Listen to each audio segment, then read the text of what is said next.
আপনারা দেখছেন news now, খবরের নতুন ভাষা। জনবহুল এলাকায় পোল্ট্রি ফার্মকে কেন্দ্র করে ফের উত্তপ্ত হয়ে উঠল বিশ্রামগঞ্জ থানার অন্তর্গত দক্ষিণ চরিলাম চৌমুহনী এলাকা। দীর্ঘদিন ধরে ফার্মের দুর্গন্ধ ও মাছির উপদ্রবে অতিষ্ঠ হয়ে প্রশাসনের দ্বারস্থ হয়েছেন স্থানীয়রা।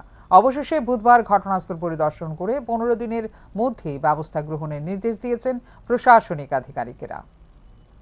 দক্ষিণ চরিলাম চৌমুহনী এলাকায় অবস্থিত একটি পোল্ট্রি ফার্মকে ঘিরে দীর্ঘদিন ধরেই ক্ষোভ জমে উঠছে স্থানীয়দের মধ্যে। নাগরিকদের অভিযোগ, ফার্ম থেকে নির্গত তীব্র দুর্গন্ধ এবং অসংখ্য মাছির উপদ্রবে স্বাভাবিক জীবনযাত্রা ব্যাহত হচ্ছে। বাড়িতে থাকা, খাবার খাওয়া, এমনকি দৈনন্দিন কাজকর্ম করতেও চরম সমস্যার সম্মুখীন হতে হচ্ছেন তারা। স্থানীয়রা বিষয়টি নিয়ে প্রশাসনের কাছে অভিযোগ করেন এবং সমাধানের দাবি করেন। এই পরিস্থিতিতে বুধবার প্রশাসনের এক প্রতিনিধি দল এলাকায় পৌঁছে স্থানীয়দের সঙ্গে কথা বলেন এবং ফার্ম এলাকা পরিদর্শন করেন। অভিযোগের সত্যতা যাচাই করে ফার্ম কর্তৃপক্ষকে পরিবেশ ও স্বাস্থ্যবিধি মেনে প্রয়োজনীয় ব্যবস্থা গ্রহণের নির্দেশ দেওয়া হয়।